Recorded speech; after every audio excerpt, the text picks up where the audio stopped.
Mirëmbrëma të nderuar ndjekës të emisionit A më dëgjon, ja ku po ritakohemi sërish së bashku edhe këtë edicion. Faleminderit pafund. Në fakt ne startuam me sezonin e tretë të emisionit A më dëgjon. Unë që kur e kam nisur këtë emision, ju kam thënë disa herë që nisi si një emision, por u shëndrua në një emision. Jemi munduar që të spikasim personalitetet të ndryshëm, jemi munduar që të sillim pranë jush njerëz të cilët kanë treguar diçka nga jeta e tyre, kanë dhënë ndonjë porosi, por sonte është një emision shumë special. Unë e di që ju sonte do të ndryshoni të menduarit tuaj, siç ndryshova unë pas kuintave, do ndryshoni edhe ju. Dhe në momentin që do dëgjoni të gjitha përgjigjet nga i ftuari që kam për këtë puntat, do filloni dhe të shikoni se bota është shumë e bukur. Por para se unë të kaloj tek i ftuari që kam, dua njëherë të falenderoj të gjithë shqiptarët për gjithë të dashuritë të madhe dhe për gjithë ato komente të bukura pozitive. Faleminderit që po na bëni kaq viral. Thjesht ju kam në zemër të gjithëve. Sonte do të flasim për të bukurën. Sonte do të shuajmë ato dyshimet: mos vallë është magjistar, mos vallë ka ndonjë dorë nga Zoti, ndonjë shpirt të bekuar, ku e merr fuqinë ky njeri? Çfarë po bën ky njeri? Kur unë e telefonova, modestia ishte mbi të gjitha tek ai. Edhe pse flasim për një njeri që është goxha mirë i pasur. Tani, sa ndikon koklarësia për të qenë i suksesshëm, sonte do t'i shuani të gjitha këto pikpyetje që i keni në kokën tuaj. Në emisionin A më dëgjon, më ka nderuar një personalitet shumë i dashur për publikun shqiptar. Vlera e tij nuk përshkruhet me fjalë. Unë do t'ja them emrin direkt, ta prezantojmë pranë jush dhe më pas do të fillojmë dale nga dalë në rrugtimin ton të bukur të emisionit A më dëgjon. Në këndin tim të majt, nga gostivari i bukur i Maqedonisë, jeton Toni Selimi. Jeton. Unë të falenderoj shumë që sinqerisht e pranove ftesën, një personazh tepër i njohur dhe shumë i dashur. Faleminderit që u bëre pjesë e emisionit A më dëgjon. Faleminderit për nderin dhe për respektin, për gjithashtu për punën që bën për vetëdijsimin e popullit ton, dhe njeriu të ndjetë mirë kur dëgjon diçka, ose një perspektivë të re dhe një këndvështrim të re prej njerëzve që i ka pas në emision. Të lutem, njërë të përgëzoj se sa bukur e flet gjuhën shqipe. Duhet të mësoj edhe më mirë. Unë që parë të pyeta se mos vallë ju keni shkurtesë të emrit, se ndoshta njerëzit thonë pse zotëria e përdorën Toni, por ju rrëfyet që e keni emrin të atill, Toni jeton Selimi. Dhe më thënë, Toni në gjuhën latine është, me kuptimin në gjuhën anglisë, që është priceless, diçka që me të vërtet ka tepër vlerë. Jeton vjen nga gjyshi, dhe më thënë, emrin jeton në gjuhën shqipe të jetosh, po mbi emrin familjar që e kena Selimi, në gjuhën arabe është selam, është paqe. Dhe më thënë, kuptimin emrin tim është të jetojsh në paqe, është pasuria më e madhe që të kesh. Dhe këtë, dhe më thënë, normal gjithmonë më kanë thirrë Toni. Dhe ishte vetëm babai dhe gjyshi që më thjeshin jeton. Dhe se zakonisht kur më thirrin jeton, duhet edhe një herë të ndëgjoja më thirrin mua së dikën tjetrin. Për shkak se ta njëjtën më kanë thirrë Toni. Edhe tash kur e shoh punën që bëj, një gjë kryesore që bëj te klientët është të krijohet paqe të brendshme. Dhe besoj që arrin qëllimet. Po. 34 vite në Londër, me shumë suksese. Ke patur fatin të jesh njeriu i shumë sfidave. Në prapasken, teksa po pinim kafen për të hyrë në studio, ju rrëfyet që edhe fillimet e juaja në Londër nuk kanë qenë aq të lehta. Më thënë, keni kaluar dhe ju ato vështirësitë e para. Do ma përshkruash pak si e kujton ditën tënde të parë në Londër? Dhe ta përshkruaj momentin kur kam hyrë në aeroplan në Shkup, në isha aeroportin, isha me nënën, dhe në atë kohë, dhe më thënë, masi mu shfutu jeta prej armatës Jugoslave kur nisi lufta, nëna marri 300 marka u ha në fqin. Dhe isha me fat që aeroplani i fundit që nuk ta duheshte viza me pasaportin ish Jugoslav për në Angli. Dhe më thënë, ishte një emocion i pa sune shkrysh me fjalë. Dhe më thënë, ndarja prej prindit, po sa që ishtë kam qetë tepër i lidhët edhe me nënën, edhe ma vonë edhe me babën. dhe me familjen, me identitetin ton, me punën, prej shkollës fillore në Kosova, shkolla në Korçagin, Maqedoni, në Shkup, në shkollën më të mirë të matematikës. Ajo pastaj mi hapi dyert të regjistrohem fakultetin e elektroinxhinierisë në Zagreb, një ndër institucionet prestigjë në atë kohë, edhe tash. Dhe në atë momenti nisi lufta civile dhe gjithë ëndrat ushun. Dhe kur kam hyrë në aeroplan, domethënë lot e nënës time dhe lotët e mi nuk u shumë deri se kam bërë në Londër. Domethënë 4 gjatë atij fluturimit ishte një gjendje që libra dhe libra mund shkruaj. Dhe kur kam arritë se efte në Londër, vinti me një metropol që s'ke as vllaz, as motër, as bab, as familje, po as e din gjuhën, pas a ke para. Dhe ajo guzimshmëria im kur kam hyrë në imigracion, këtë së pari e ndaj, kur më kam pitë se çka do të bësh ti në Londër. E di përgjigjen me aq guxime mora, domethënë një fuqi himnore, edhe ju ktheva aty në kontroll. Thash unë do ta vazhdoj inxhinierin dhe të bëj një ndër inxhinierët më të mirë që e keni në Angli. Me guzim, ajo se isha maj frigat më brenda, domethënë i shkatrum emocionalisht. Por në atë moment, kur ma parashroj pyqës, atia e merë vullën ase merë, më varet prej njeriu që është para tije. Dhe më pranoj me një buzëqeshje, tha, besoj prej energjisë që ta shove e këty, ti do të mbrish shumë në Angli. Dhe unë brinda ta shprej atje, mora metron në qendër të Londrës, pas një shtëpi, pa asgjë, edhe kam një të rrugëve për 4 muaj e gjys. Ke ndenjur në rrugë. Korrekt. Dhe pastaj arrite të marrë gjithë të tituj që i ke sot. Dhe gjitha kjo me vija... Me shumë punë. Falë gjithë besimit. Nuk jam dalë duke punu. Edhe prindët i ka pas njëtën gjë. Ata punuan... Ata s'kan ditë asnjë farë pushimi. Domethënë tash kur i shoh dhe familja shkojnë në përpushime, prindët e mi s'kan pas pushim. Ne s'kina ditë s'ka është pushimi deri për mua si Toni, domethënë deri në moshën 30 vjeçare unë s'kam ditë çka është pushim.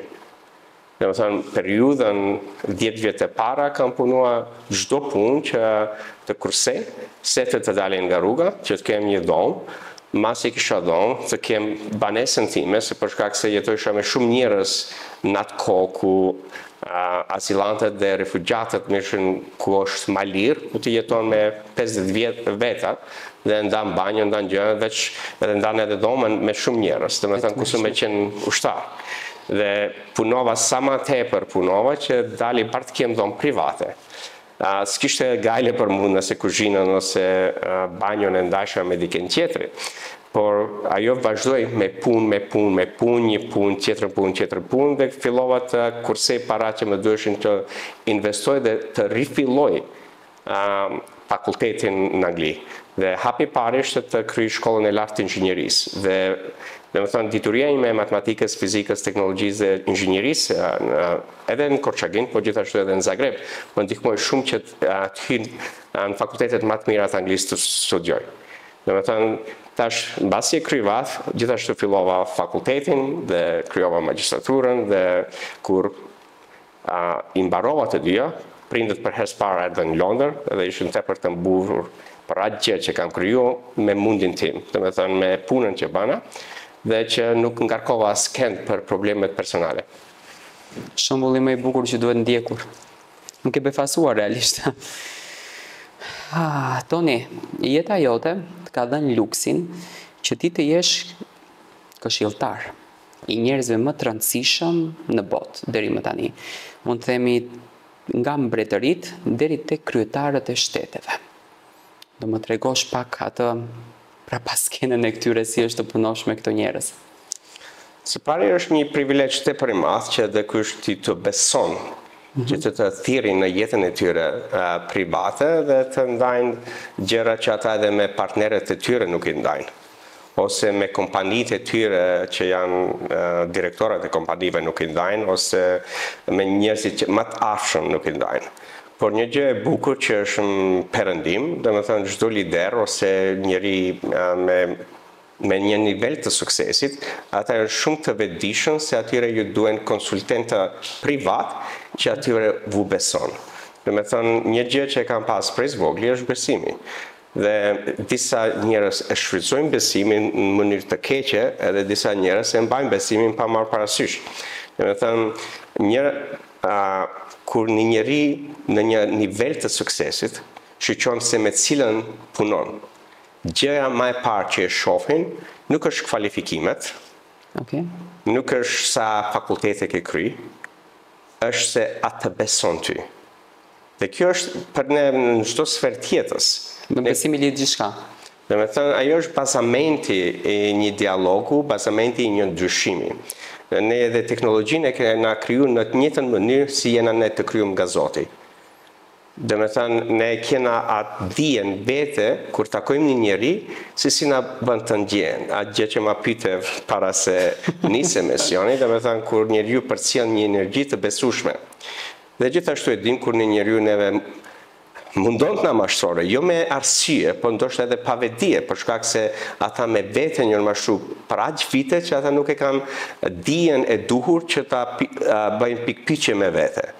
Dhe unë i kam hap dyrët që të punoj me këto njerëz, jo veç nga ana e besimit, por gjithashtu me rritjen e dijes të gjendjes emocionale të njeriut, të kuptosh se çka janë emocionet nga ana e shkencës, por gjithashtu nga ana si njeriu i përpunon këta emocione dhe si mund të ndryshojë asaj që të mund të ngrish inteligjencën e njeriut në mënyrën në të cilën ata i shfrytëzojnë emocionet. Se si zakonisht ne i përcjellim emocionet tona pas një farë kontroll. Dhe mund krijojmë shumë dëm te një njeri tjetër pa më pas dijen, do të thënë se ne ngarkohen ose kena edhe një problem jetësor, ose nuk shohim në qartësi se ku jena të shku, takojna me një shok, me një shoqë ose në familje, edhe ne infektojmë gjithë njerëzit rreth nesh me atë energji që i bie çdo njeri poshtë. Do të thënë, me gjithë këto dije, ma hapën derë që unë punoj me shumë njerëz botror për çështje të ndryshme që ata kërkojnë ndihmë. E citon në njerëz botror. Dhe besimi është i shkruar edhe në libra të shenjtë, por pastaj do dalim tek pjesa. Unë të gjithë mysafirët që i kam patur të ftuar i kam pyetur për fenomenin e famës. Por tani, kur kalojmë deri tek mbretëritë dhe ti ke patur fatin ti prekësh me dorën tënde, çdo të thot fama, Toni? Për mu, fama është me thënë një shpërblim himnor, që mund të t'japë një sipërfaqe në të cilën ti mund bësh ndryshim pozitiv për njerëzit, për njerëzimin, nëse je në atë nivel që punon si unë që punoj në botë. Domethënë mund të kesh një influencë tepër pozitive për çështjet që gjithë neve na duhen. Po ke edhe njerëz që domethënë nuk e kanë ngrit dijen të jetë në përputhje me fuqinë që fama ta jep. Dhe njeriu që nuk din ta mbane fuqinë e famës, bëhet alkooliqar, merr drogën, e shef të shprehjen e tyre, për shembull nëse shohim çka u bën në Oscar. Po. Okej, do të thonë ai hupi kontrollën dhe gjithë famën që e krijoi me një veprim, gjithë Hollywoodi shkoi kundër atij. Dhe i dyshte vite që ajo të reparohet, që të shërohet. Edhe si zakonisht, me klienta që punojnë në atë nivel, gjithashtu ju ndihmoj që mos bëjnë vepra në të cilat dëmtojnë shumë, se kur jeti me një famë, pa marrë parasysh në cilën sferë të jetës, një vepër e vogël mund të dëmtojnë gjithë punën që ke bërë tani jetës. Do të thënë, fama është edhe një borxh i joti që mund ta shkatrosh krejtësisht jetën nëse nuk din ta menaxhosh. Korrekt. Nëse nuk e din ta menaxhosh veten, se nuk është fama që bën njeriu të keq. Nuk është fama njeri. Korrekt. Do të thënë është këta cilësitë e vetes që njeriu nuk i ka zotru dhe din ti menaxhone në mënyrë të mirë kur ti jepet një fuqi në dorë. Ajo që më ka tërhequr, tani do ta them për mysafirët unë, se njeriu për Antonit vërtet ndjet një zotëri, dhe krenarun sot ndjem një zotëri, duhet ta pranoj këtë. Ajo që më ka tërhequr në për intervistat e juaja, është krenaria që keni brenda vetes tuaj dhe tregoni me krenarinë më të madhe që jeni shqiptar dhe jeni nga Gostivari. Domethënë mund të marrim ca njerëz të tjerë që kanë arritur famën, kanë arritur kulminacionin e tyre dhe ndoshta këtë pjesën e kanë pak si me defekt, por ju bën të ndjeni krenar shumë. Unë jam tepër krenar se jam shqiptar, dhe vlerat ne si shqiptar që i kena, dhe gjithashtu shqiptarët vlerat tona janë duke evolu, domethënë janë duke u ngritur. Dhe një gjë që gjithmonë e kam ndërmend, domethënë kohën time kur jam lind, ne si shqiptar nuk i kena pas të drejtat, dhe ajo më ka dhemt në shpirt. Domethënë se unë nuk jam i barabart me Maqedonasit. Dhe në atë kohë, domethënë ne trajnoheshim shumë keq dhe kena ne shumë trauma duke jetuar në vendin tënd ti të bëjnë të huaj. Domethënë e njëjta gjë kur ne jena brenda vetesh, por ne ndjena me veten i huaj. Dhe ajo slavizëm dhe robërizëm të popullit tonë, prej zvogli unë e ka dim duke është e drejtë. E njëjta gjë kur kam pa, domethënë, dunën në familje, kur kam pa, domethënë, dunën ndaj femrave. Nga njëna anë feja thotë se gjithë jena kryus fëmijët e Zotit, nga ana tjetër mashkulli ka më tepër drejta se femra. Dhe trajnimi ndaj gjinisë femnore për mua gjithmonë e kanë ditë prej zvogli nuk është e drejtë. Por gjithashtu fjalët që vijnë prej disa njerëz në kombin tonë janë fjalë tepër të dobta, që domethënë për mua nëse ti thua vetes se unë besoj në Zot. Për cilat fjalë mendon? Domethënë paragjykime kur ishin motrat, shkojshin në shkollë, nuk ishin shami, domethënë prindërit punuan shumë që të shkollojnë gjithë ne, posaçërisht gjinia femrore. Se me edukatën dhe me edukimin dhe shkollimin e femrave, populli jon mund ngrihet shumë lart. Dhe shohim ne tash në botë ne kena yjet si Dua Lipa për shembull. Dhe Dua Lipa është si unë, ajo është tepër krenare. Por gjithashtu si tha edhe vetë, ne kena popull shqiptar që as që tregojnë se janë shqiptar. Kemi shumë raste. Kena shumë raste. Edhe për mua është krenari që edhe gjithmonë mbaj një hashtag Albanian Visionaries. E kam vërtetën. Dhe edhe pse normale kam pasaportin e Anglisë dhe nacionalitetin e Anglisë, gjithmonë unë vu tregoj se jam shqiptar britanes. Edhe kur vin në Maqedoni jam shqiptar i shtetit Maqedonas. Domethënë unë jam burrët për atë send. Edhe në atë kohë para 30 vjetëve, për shkak se këtive slavizmave dhe paragjykimeve ndaj ne, shumica prej nesh bëm komplekse me veten. Domethënë kur një njeri nuk ta lejon të jesh ai që je. Dhe në atë kohë shkollat të mbyllën, lufta nisi, shumë sende ndodhen. Dhe ata shumë sende më shtyn që të mësoj sa më tepër, dhe si më ka thënë nëna dhe baba, me vepër tregoju se kush je. Dhe kështu po e bën. Kështu e bën. Një thënie popullore thotë kushdo që të jemi mos të harrojmë origjinën tonë. Dhe kështu që ju këtë gjë respektoni më së shumti. Thoni, shumica e komentuesve në fakt në për të gjitha emisionet që ju keni qenë, ndoshta nuk ka arritur dot ta kupton qëllimin tuaj apo profesionin tuaj apo punën tuaj. Ca njerëz se kuptojnë çdo të thotë motivimi, ca njerëz se kuptojnë çdo të thotë bioenergjia, po ca njerëz mund të thonë që ky është magjistar. Jo po i ka dhënë Zoti një dorë në shpirtin e tij dhe ka një bekim, mund të shef për te qiellit. Ta shpjegojmë një herë për gjithmonë për publikun çfarë jeni ju. Domethënë titullin që kam është me të vërtet atë që thaje. Për shkak se diturinë që kam kriju për 3 dekada, i ndihmon njeriu të ndriçone errësitë në vete, sepse të marrë një mështri të mendjes. Si ti e shfrytëzon mendjen çdo ditë. Domethënë nga ana e psikologjisë, nga ana e sjelljes, prandaj jam i specializuar nga ana e mendjes kognitive dhe inteligjencës emocionale dhe ndryshimit të psikologjisë. Me atë ndryshim ti mund t'ja ndryshosh fiziologjinë e njeriut, domethënë mund ta bish përsëritje në shëndet dhe të jetë më i ri, atë që ma pyetëm më para. Dhe psikologjia dhe sjellja njerëzore dhe inteligjenca emocionale aplikohet në çdo sferë të jetës. Domethënë me atë tash u ndihmoj njerëzve, a janë biznesmena, a janë lidera, a janë politikantë, a janë jetë mëdha, s'ka lidhje. Por çështjet që vijnë në jetë dhe sfidat gjithë lidhen me mendjen. Dhe kur ti ja ndryshon mendjen njeriu, edhe fiziologjia dhe truri ndryshon. Domethënë ti tash krijon rrugë ndryshme në trurin e njeriu, për shkak se truri në mënyrën në të cilën truri është kriju, dhe të gjene atë rrugën më të shpejtë. që bën e diçka. Ajo nuk do me thënë se ajo rrugë që truri do ta krijone, për eksperiencave që i ke me vite, se është rruga që do të bine ty të qëllimi që dëshiron ta kesh në jetë. Dhe me thënë mund të çonin shumë vende qorë.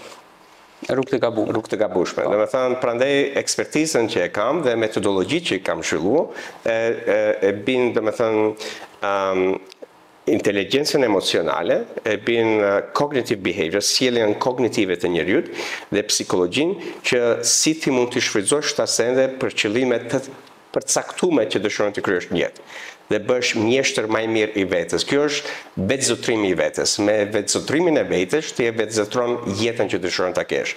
Bësh një lider më i mirë, bësh një bab më i mirë, bësh një nën më i mirë, bësh një shok më i mirë, bësh një partner më i mirë dhe bësh një lider më i mirë.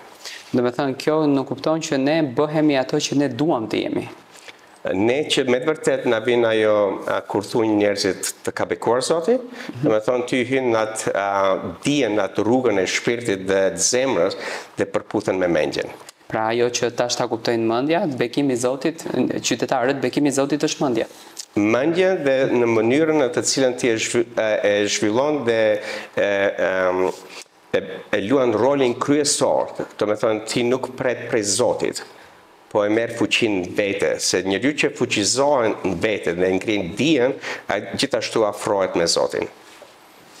Ju keni treguar në për emisione të ndryshme që keni jetuar në fshat. Dhe që parë më the që nga qyteti, vetëm shkaku i bagëtisë jeni transferuar në periferi. Tani, një njeri që është marrë me bakti, ka arritur të ketë gjithë këtë sukses në jetë. Ndërsa po të flasësh këtu te ne me ndonjë person që jeton akoma thot, jo re qa thot, qa suksesi thot, ja thot jam këtu, thot, unë s'ka thot për mua është mbyll bota këtu. Si mundemi ne këtyre t'ju asgjojmë këtë energjinë që edhe nga ty bëhet gjëra kaq madhore? Unë besoj me gjithë zemër dhe me gjithë shpirt se si inteligjenca që na ka kriju, nëse beson Zoti, na ka dhënë neve gjithëve të njëjtën inteligjencë, që është edhe në DNA-n tonë. Do të thënë nëse shohim ne prej gjës më elementare, prej një sperme dhe prej një veze vin njeriu. Ne nuk i rrim, do të thënë kur fillon zhvillimi i fëmisë në bark. Nana ose baba nuk rrin atë të thotë si të zhvillosh, apo? Gjithë organet, çdo gjë zhvillon automatikisht pas një farë dije. Dhe ne vim këtë botë me një botë që s'dim asgjë. Por çka bëhet në botën e barkut, prej momentit kur fillon fëmia zemra ti trokitet, domethënë zhvillimi i trurit dhe dijes së fëmijës fillon në barkun e nënës, domethënë nga gjendja emocionale. Dhe nëse nëna gjatë periudhës së shtatzanisë ka shumë probleme emocionale, fëmia do t'i marrë këto dije në psikologjinë edhe kur lind. Dhe me thënë, fëmija zhvillon logjikën prej moshës 6 vjeçare më tuqe. Dhe me thënë, çdo gjë ata e bën një eksperiencë të jetës nëpërmes të emocioneve, po jo për momentit kur janë lind, po prej momentit kur trokitja e zemrës fëmijës fillon në bark. Me thënë, nëna duhet jetë shumë e kujdesshme në shtatzaninë e saj për të patur një fëmijë të suksesshëm. Jo veç nëna, përgjithësia duhet jetë nënës edhe babës dhe gjithë familjes. Familjes, kuptohet, normalisht. E përmendish shpesh herë gjatë intervistës të dëgjoj përmend Zotin. Unë e di që ju i takoni sektit Bektashian. Mund ta them kështu? Jam rrit në familje Bektashiane, korrekt. Respekt për të gjithë familjet Bektashiane. Sa ndikon besimi në Zot drejt suksesit të njeriut? Unë besoj se njeriu që e ngrin dijen, e ngrin mendjen, dhe me atë dije dhe mendje, feja, ti mund të ndihmone të ndriçosh errësitë e brendshme. Se çdo njeri ka errësi dhe ka dritën himnore. Dhe është ajo që çka bën me këto dy energjia të brendshme, që ty të bën një njeri të mirë dhe të suksesshëm, dhe si përdon këto mjete dhe cilësi që i ke zhvilluar. Se ti mund t'ja japësh një njeriu që s'ka lexuar asnjë libër Kur'anin dhe ta lexone, por perceptimi i Kur'anit të mbaret prej dijes që e kanë. Dhe ti kur e ngrin dijen dhe fillon të lexosh, bën shkencën, bën sende, çka dëshiron mësojsh dhe çka dëshiron shkollohesh. Kur e lexon për s'dyti Kur'anin ose pa marrë parasysh Biblien ose s'ka lidhje cilën libër himnor e lexojnë. Këndvështrimi jot ndryshon. Prandaj unë gjithmonë njerëzve ju tregoj pa marrë parasysh se çfarë feje je. Nëse ti e merr fen si një rrugë himnore të mbrëmshme, jo të jashtme. Do të thonë nuk përdoron fejen të imponoj vlerat e mia te ty ose te njëri tjetër. Unë e përdori fejen si unë të bëhem njëri më i mirë. Do të thonë si veprat e mia të jenë më të mira. Ajo nuk do të thonë se njeriu që më shef mua, do unë kundërshtoj veprën e tyre se unë jam i keq ose i mirë. Dhe me thonë, për mu feja është diçka personale, dhe është diçka që nëse ti së bashku me fen, fillon të shkollohesh dhe të ngrish dijen çdo vit, ty feja mund të ta ndryshone rrugën, jetën edhe të ta ngrinë suksesin. Për njerëzve në përbot, askush mund nuk më pit për fen time. Ata më pyesin mu se çfarë energjie përcjelli. Edhe kur him dialog ma thellë, kur vë tregoj rënjët e mia, ata fillojnë të frymëzohen. Marrin energji të bukur për kësaj gjë. Korrekt, por gjithashtu e ndrojnë edhe perceptimin, për shkak se ne shohim momentalisht çka është të bën në Gaza, çka është të bën në Lebanon, domethënë çka është të bën luftrat fetare. Dhe domethënë bën lufta fetare në një vend që gjithë bota e din se është vend i shenjtë. Dhe nëse është aq i shenjtë, pse ne kena lufta atëherë? Pse ne luftojmë kur ne gjithë fetë ndryshme besojnë në një Zot? Po. Kjo është një pikpyetje shumë e madhe, Toni. Do më thuash, pse ne në shumicën e rasteve kemi shumë destabilitet në për emocionet tona. Herë na kap frika, herë jemi të lumtur, kemi shumë mendime, si do lirohemi ne nga këto energji, herë negative, herë pozitive, do me thëmë brenda 24 orësh, që unë do marrë përsi për veten time, mund të ndryshoj 10 herë emocionalisht. Ajo së pari vin kur ne nuk kena një kontroll të mendjes. Do me thënë ne nuk kena kontroll të mendjes, ç'më kupton me këtë fjalë? Do me thënë kur mendja është si një lum pa shtrat. Edhe një lum pa shtrat, edhe pse lumi mund bëne shumë gjëra të mira, ju ushqen ara dhe kena, do të thënë, këtë begatin që vinë prej tokës. Por nëse ai lum nuk ka shtrat, bën shumë dëm. Po. E njëjta gjë është me mendimet tona, e njëjta gjë është me vlerat tona, besimet tona dhe mënyrën në të cilën mendja dhe truri i përpunon çështjet jashtë vetes, do të thënë realitetin. Dhe ne kur nuk e kena mendjen të organizuar, emocionet tona janë herë lart herë poshtë. Do të thënë është ajo çelësi.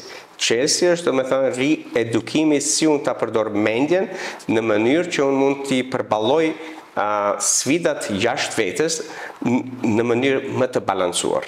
Toni, energji shumë të bukur, po më jep sinqerisht dhe tani po pyes veten time ku jemi ne me mendjen. Nga kjo që po dëgjojmë, fatkeqësisht ndoshta të ne ndikon edhe mentaliteti shumë. Mendon që mentaliteti na izolon pak në këtë të menduarit më ndryshe dhe kjo frika që ne kemi nga paragjykimi. Sa ndikon paragjykimi tek suksesi i një njeriu? Për stepërmi. Dhe t'jap një metaforë për piqen që më parashtrove. Nëse ne shkojmë së bashku me një vend tropikal ku tash që isha në Bora Bora, dhe marrim një lule shumë të bukur prej Bora Borës ose një dru, dhe dëshirojmë që ta mbjellim në Tetov, Mosivar, në Shkup. Asaj lulet i duhet, dhe me thënë, i duhet dielli 365 ditë. I duhet minimum temperatura 25 gradë. Si tash kur e shpërngulën atë lule edhe vendon në një vend që si ka kushtet që asaj lulet i duhet të lulëzohet, çka ndodh? Normalisht ajo lule nuk ngjallet kurrë. Nuk ngjallet. E njëjta është, me thënë, dijen që e kena, nëse ne jena me një vend në të cilën nuk është e shëndetshme, ti edhe atë të mirën që kjen vete dëshndrohet në diçka të keqe ose në një seklet të mbrëmshëm. E kuptova. Ju bëni edhe vepra shumë humane. Unë kam arritur të kuptoj që ju gjithmonë kur ktheheni nga Londra, pasi që jeni shumë i lidhur me të kaluarën tuaj, me aty ku nëna juaj edhe ka ndruar jetë fatkeqësisht në shtëpinë tuaj të fëmijërisë, ju bëni një vepër shumë humane që ndoshta ne që jetojmë këtu realisht nuk e bëjmë. Ju vini nga Londra, vizitoni Varezat dhe bashkë me njerëzit të cilët ju trajnoni që nuk janë shtetasit tanë, ju i pastroni të gjitha varezat. Nga të linden kjo ndjesi kaq e bukur? Do të thënë, e përbendëm më para rrënjët familjare nga ana e bektashizmit, por gjithashtu muslimane.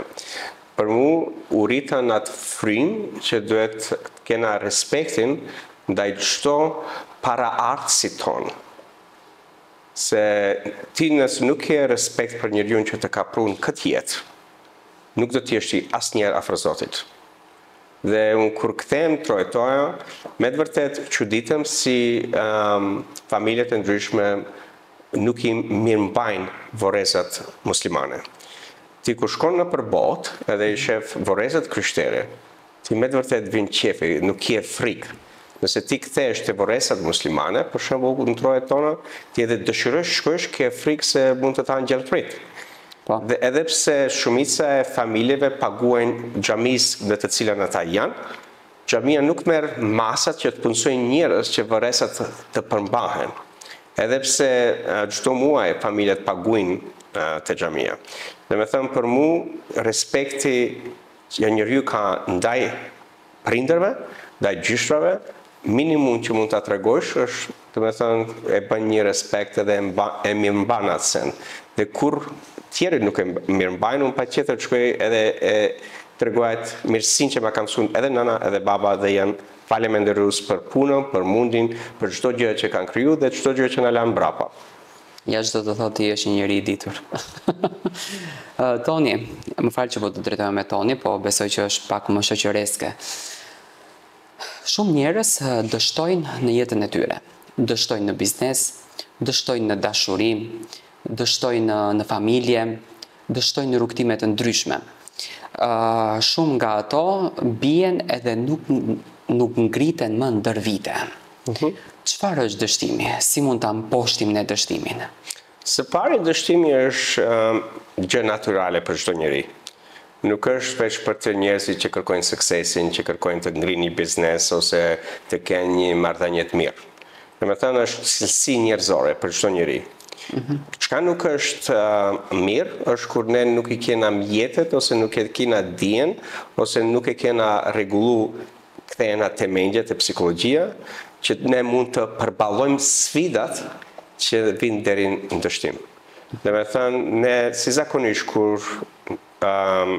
nuk e kena eksperiencën dhe cilësitë dhe gjërat që na duhen të kalojmë dështimin, ne tërheqena.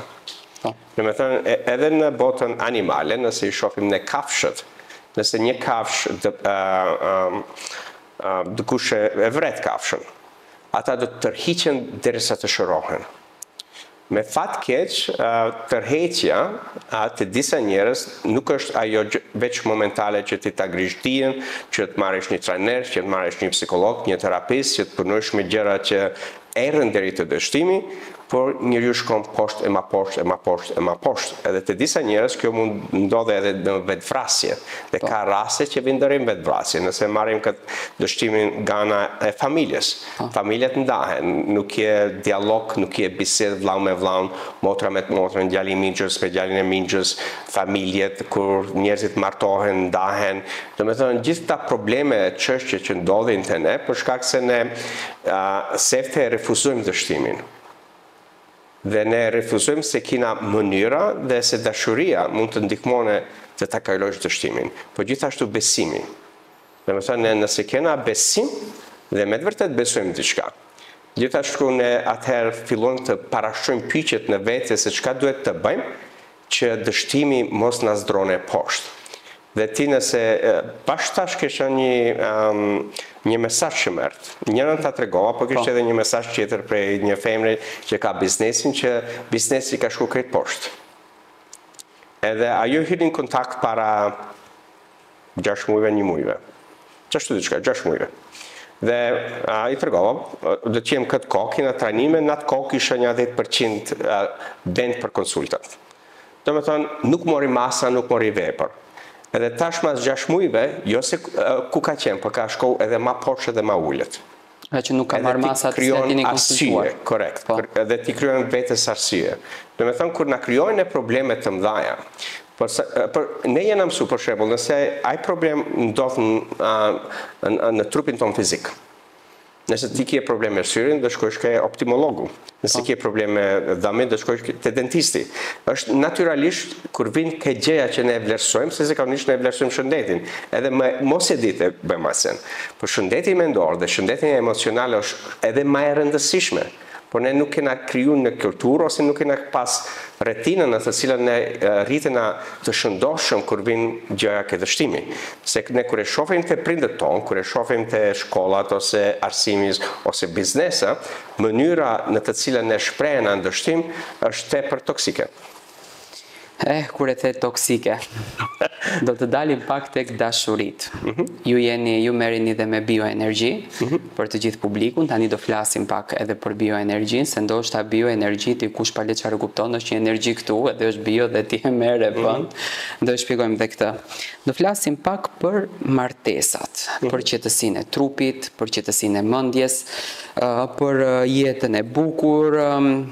Por unë do të bëj një pyetje të këtillë, e qeshura, ju vetëm qeshni, që në momentin që të kam takuar vetëm qesh, të mban larg doktorit apo jo?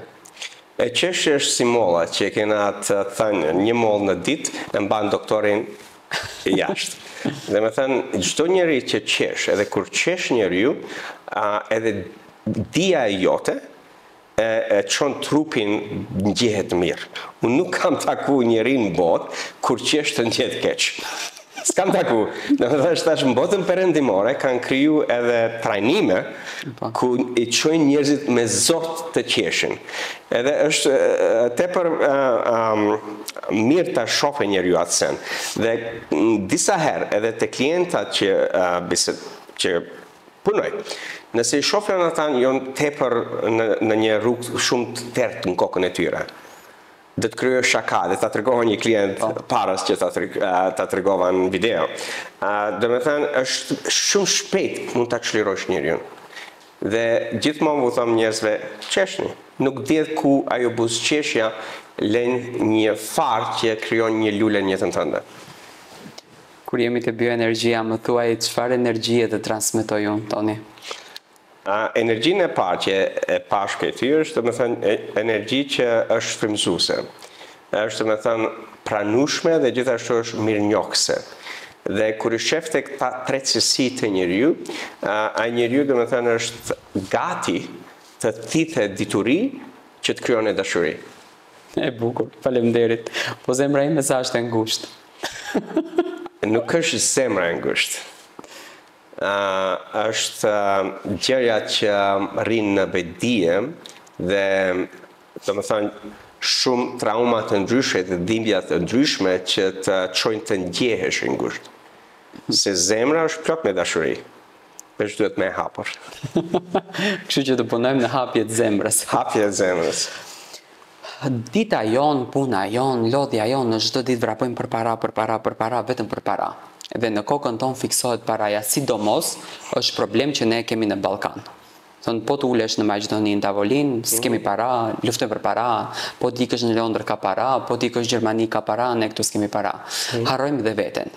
Çfarë ka rëndësi më shumë në këtë botë? Të qenurit i pasur apo të qenurit njeri? Dhe me thëmë, bota nuk është duale dhe nuk është kjo ose ajo. Unë gjithmonë bu rekomendoj dhe i mësoj njerëzit të fuqizojnë çdo sferë të jetës. Dhe kur i ndihmon njeriu të fuqizojnë jetën spirituale, jetën mendore, dhe me thënë çështjen mendore, ata të kenë një kontroll më të mirë të emocioneve, e zhvillojnë karrierën, e zhvillojnë biznesin, dhe me dijen e tyre gjithashtu do ta zhvillojnë edhe suksesin dhe paran. Dhe njeriu që vin paraja me zhvillimin e gjithë këtyre sferave është shumë më ndryshme kur njeriu fiton parat, por sferat e tjera janë të vobekta. Dhe kjo ajo ku vin konflikti, kur ti sheh njeriu që gjithmonë dëshiron t'i plotësone këta shpresira.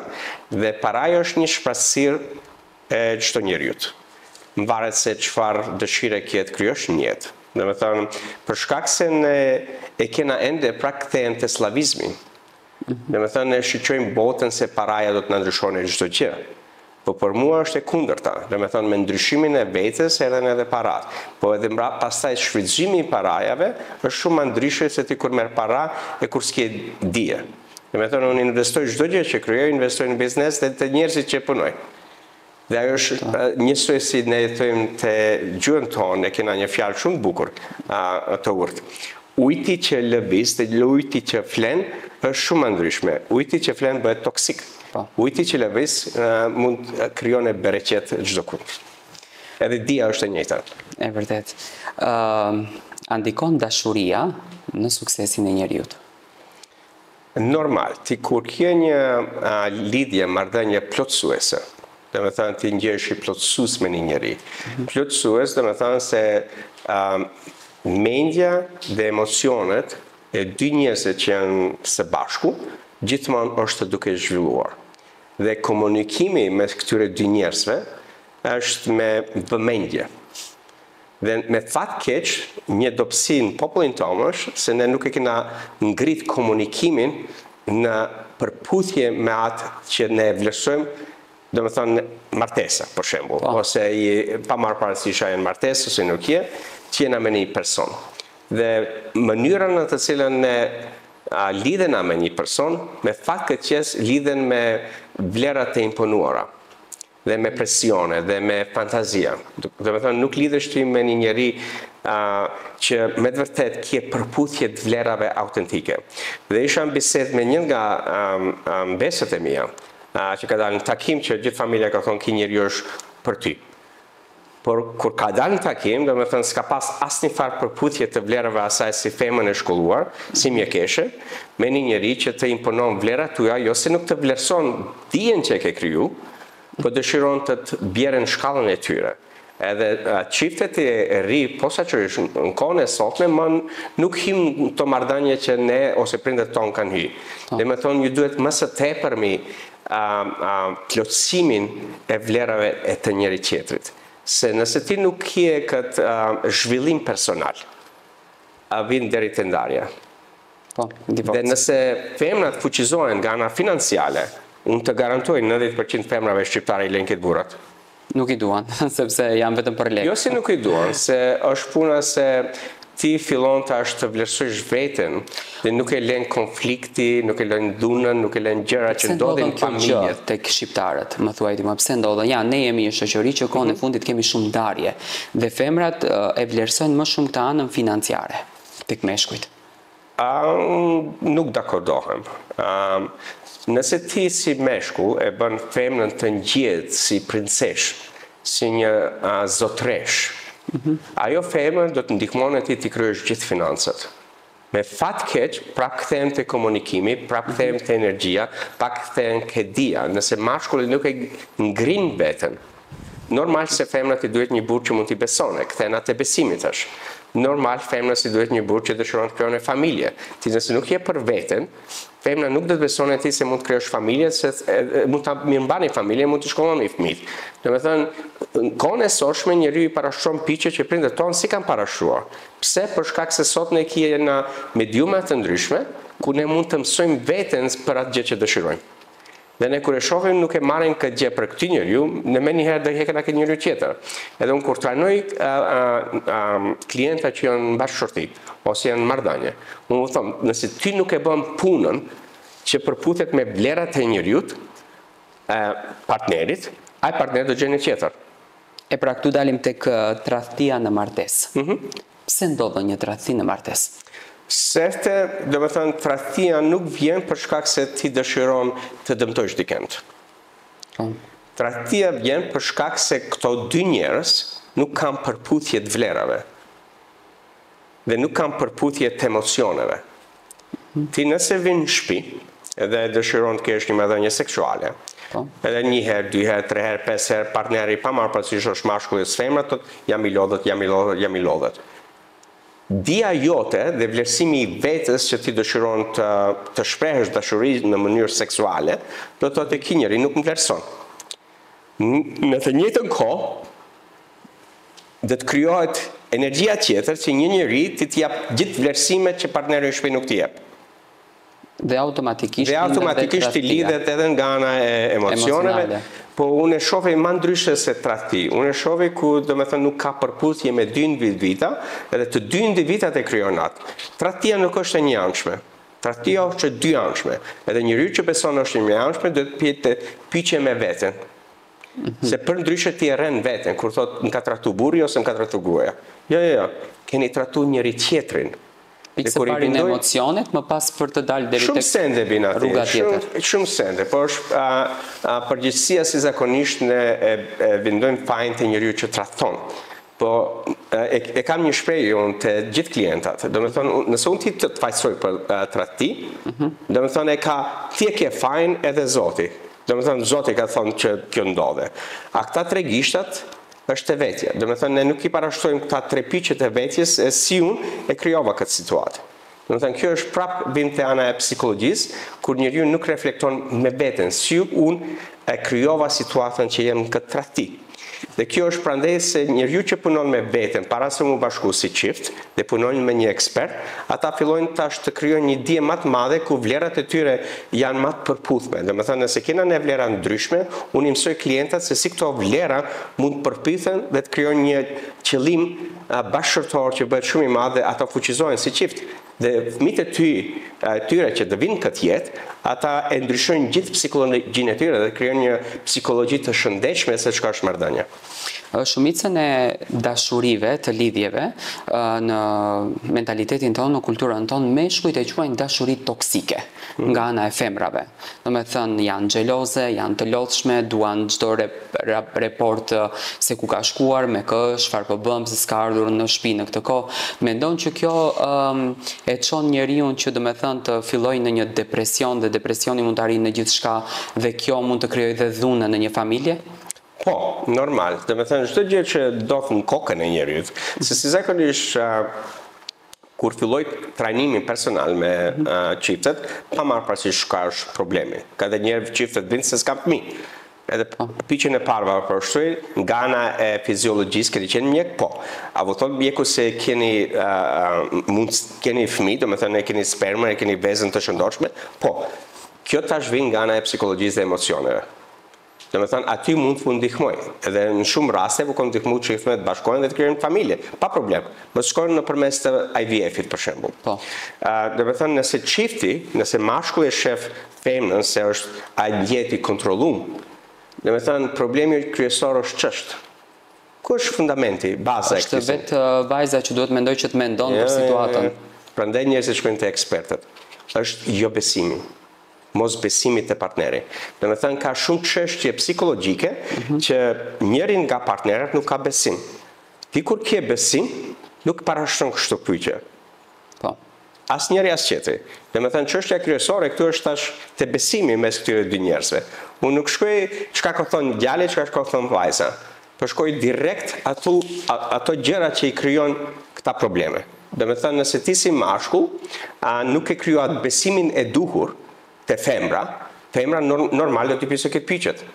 Po ti nëse krijon një besim dhe një qartësi dhe një dashuri të sinqertë me partnerin, femra nuk do të parashon këto pyetje. Të thotë çka duhet bëhet që ti veshësh më mirë, të kënaqësh natën dhe kur kthehesh prej natës të parashton pyetje që ti me gjithë shpirt e ndan eksperiencën që ke dalë një natë me shoqërinë për shembull. Toni më thuaj a falet tradhtia. Kjo është një temë që në shoqërinë tonë bën tabu të madh. Nuk ka njeri që nuk tradhton. Domethënë ka format e tradhtisë vinë në mënyra të ndryshme. Për shembull, kur kam punuar me çifte që njëri nga partnerët ka tradhtuar. Hapi i parë është domethënë të krijoj vendin ku ata mund të shfaqen lirisht, pa paragjykime dhe pa konflikte me njëri tjetrën. Domethënë ju jap hapësirë çdo partneri, ju jap kohë sa ata mund të bisedojnë lirisht pa ndërhyrjen time ose të partnerit tjetër. Dhe kur fillojnë të shkojnë në thellësinë e njeriut, ata fillojnë ta kuptojnë se si ka ardhur deri tradhtia. Për shembull, nëse ti si mashkull dëshiron që të jesh tepër i suksesshëm dhe ke shumicën e kohën në biznes, dhe ti nuk më vendon kohën e duhur te partneri. Kuptova. Okay? me një kohë, dhe me thënë ti e kryon energjin e kundër që dëshiron. Dhe me thënë e kryon atë hapësirën që ti s'ke më dashuri. Dhe ti nëse e kryon atë sen dikush tjetër të ta marrë. Edhe kur o dashuria e sinqertë, gjithë to sende mund zgjidhen dhe ti fuqizoj çiftet që me të vërtet kanë dashuri mes vete. Se gjithashtu punoj me shumë klientat famshët kur vinë ana e divorcit. Dhe kur hynë ata sefte, kur vinë trajnimin e parë, unë nëse vim mashkulli ose vim veno, s'ka lidhje, pyqen va parashtroj. Nëse ju nuk e bini partnerin që të punojnë bashkë, unë të garantoj se të divorcohi. Pse? Për shkak se njeriu që ngrin dijen e vetën, gjithashtu ngrihet vlerësimi, gjithashtu ngrihet dashuria ndaj vetes. Nëse njeriu tjetër refuzon të zhvillon e veten, ti do të kesh konflikt. Dhe më hapësira bëhet shumë e lartë. Por kur dy njerëz punojnë me një ekspert, ti va ngrin dijen në të njëjtën kohë. Dhe va ndryshon komunikimin dhe gjithashtu fillon të ashtë përputish vlerat dhe vizionin. Edhe ta bashkojnë dhe fuqizojnë shumë atëherë. Fillon paqja dhe ku kjete paqja kjete dashuri. Si lindë një përdunues? Kohën e fundit kemi raste të shumta përdunimet sidomos ndaj fëmijëve. Nga se vjen ky epsh kaq i tmerrshëm seksual? Është e njëjta gjë, vjen nga koka, domethënë nga psikologjia e njeriut. Dhe njeriu që përdunon është i përdunum. Dhe rritet me një vrull që vetes nuk i ka dhënë liri të shërohet, të ngrihet dijen, po vin prej gjirit familjar. Dhe me thënë, duna ma e madhe që ndodhë të populli jonë është në familje.